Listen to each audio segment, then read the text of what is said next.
Hey there, Conflict and Courage, June 2nd. Sanity almost gone. And the text is 1 Samuel 15:26 says, And Samuel said unto Saul, I will not return with thee, for thou hast rejected the word of the Lord, and the Lord hath rejected thee from being king over Israel.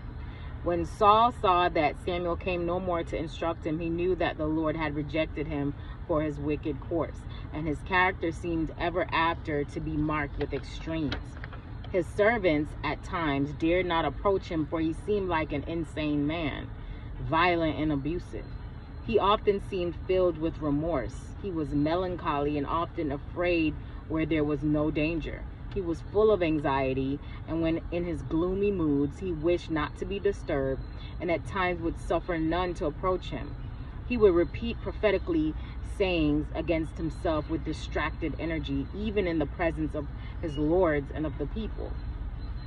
Those who witnessed these strange exhibitions in Saul recommended to him music, as calculated to have a soothing influence upon his mind when thus distracted.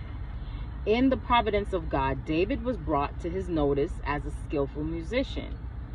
David's skillful playing upon the harp soothed the troubled spirit of Saul. So good music soothed him. As he listened to the enchanting strains of music, it had influence to dispel the gloom which settled upon him and to bring his excited mind into a more rational, happy state.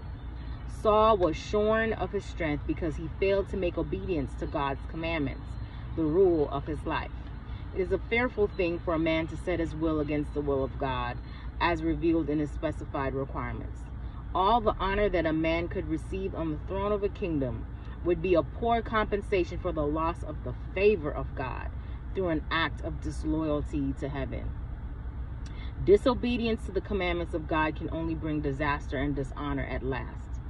God has given to every man his work, just as truly as he appointed to Saul the government of Israel, and the practical and important lessons to us is to accomplish our appointed work in such a manner that we may meet our life records with joy and not with grief.